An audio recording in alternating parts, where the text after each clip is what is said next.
Hi everyone, my name is Hannah Kimaru and I'm so happy to stand before you today, and I'm so glad that you have joined in. And today we have a very interesting subject and I hope all of you will enjoy. Let's take a quick look at this slide here. We can see pictures of children playing, children sweeping. We have different features in these pictures here.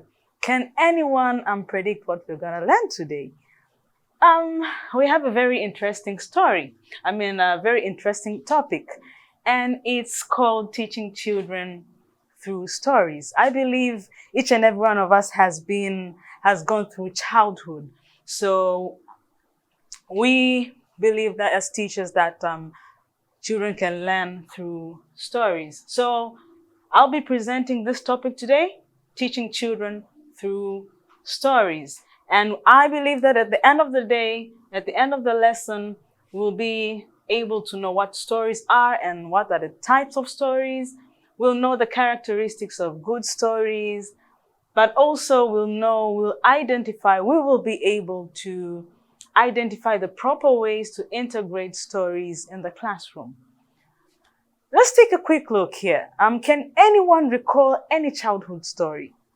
I believe we can recall the childhood stories that we have. Very interesting. And I have plenty of stories that I can recall from my childhood, and they have been very useful. They have helped me to grow and to know different things in my life. Now, can we as teachers integrate stories in our classrooms? Yes, we can. Now let's take a quick look here. What are stories? I think someone can come up with an idea of what stories are.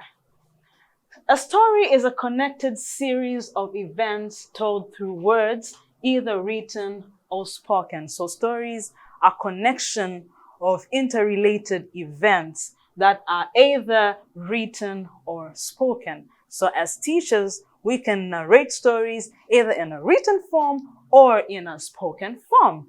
Now, what are the characteristics of a good story that a teacher should consider? Or what are the characteristics of good stories that we teachers can use? One of it is that good stories for children, actually we're dealing with the young children, stories should be simple and easy to follow, as well as they should be interesting. If you want to integrate stories in the classroom, let's make sure that they are simple, easy to follow, and interesting. But also they should be very interactive. We shouldn't just be telling the learners stories, we should integrate them in the stories. So they should be interactive. The teacher should interact with the learners during the storytelling. Another characteristic is that the language used should be engaging. We shouldn't use, because we're dealing with the young children, we have to consider the language that is not too complicated, because out of the stories, there's so much that the learners have to learn. But also, the stories accommodate different variety of learners. When we use stories in the classroom, we should make sure that we accommodate all our learners. As we know that we have different types of learners. The learners who learn by seeing, the learners who learn by hearing, the learners who like touching things, and so forth. So even the stories we use in class should consider the variety, different variations of the learners we have. Having stories that have pictures or illustrating, by demonstrating, all that can be used in class. Stories should contain a teachable lesson. What do you want to teach in class using stories? Do you want to teach mathematics? Do you want to teach language? Do you want to teach science? Make sure that your stories have a content that the students can learn. Now, let's look at another interesting part on how teachers can integrate stories in the classroom. Yes, we have stories. Yes, we have the content. Yes, we have the time to tell the stories, but how can we integrate stories in the classroom? First, we can integrate stories because sometimes we ask ourselves, since I have a story, but how can I integrate it in my lesson? How can I integrate it during the teaching and learning process? One, you can integrate stories through your own experience. You share your experiences with your students.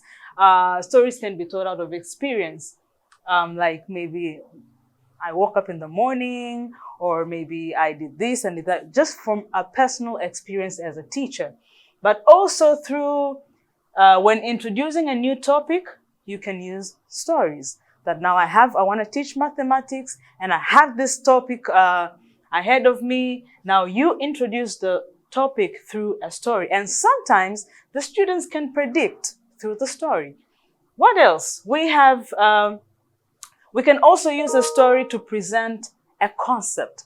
There might be a concept in the class that you want your students to understand, or it can be complex. You can decide to use a story to make the concept a bit simpler to students. Also, allow students to be the storytellers. That's another way you can integrate stories in the classroom.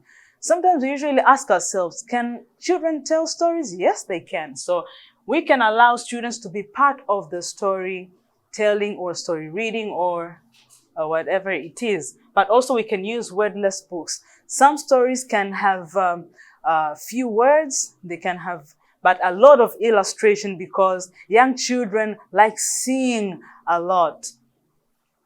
Then, what are the ways in which we narrate stories? Stories can be narrated through storytelling. I have my story, I tell it to the students. But also we can narrate stories through story reading, storybooks. You can have a storybook on your hand and you start reading the story to the students, or the students can be reading the story.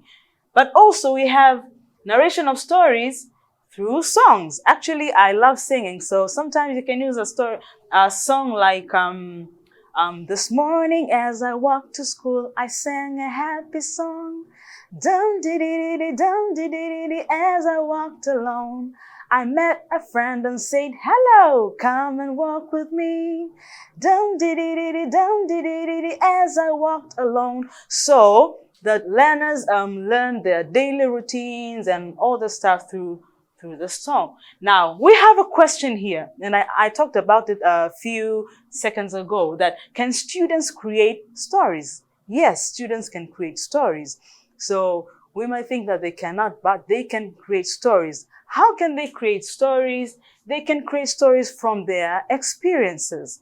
Experiences from school, from home, from community, and sometimes we can scaffold the learners to create stories that are related to the content we want them to learn. So you can see a variety of learners. It's a huge paper, but one child is drawing maybe a girl, another child here is drawing numbers, another child is drawing numbers, another one is drawing letters. So we can keep the learners together and they can learn, they can draw anything out of their experience. We can see another child here drawing the kites. These are the things they experience every day in their life. So as teachers, we can decide what exactly do we want our students to learn, then integrate the stories in them. They can, as we can see the pictures here, they can learn from everyday activities. They go to play alone, they play with their fellows, they do different activities, they can create stories. So it just depends on how the teacher wants to integrate the story. But also what they learn in class. Sometimes you can tell a student, for instance, can you just tell me how you spent your day in school? So they can integrate the story, and they can, even if it's a page or 2 pages, because it's just at the beginning of their level of learning, they are able to learn effectively. Now, I'm gonna give you an activity to do, and consider that you have a class 1 or 2. We're used to reading stories from other people who have developed stories. So as teachers, we should have the creativity of creating stories. So considering that you have a class of students from class 1 and 2, I would like you to choose any topic of your choice from any subject of your choice. And you can use illustrations, you have to consider the learner's context, you can consider the language and the use of structure. These are just the things you should consider while creating the story. So take your time. It It should be at least 5 to 6 pages, and consider that you're dealing with the class 1 and 2. What are you supposed to include? You can follow this, and I believe that you will come up with a good idea. Thank you so much for listening to me, and have a good time. Thank you.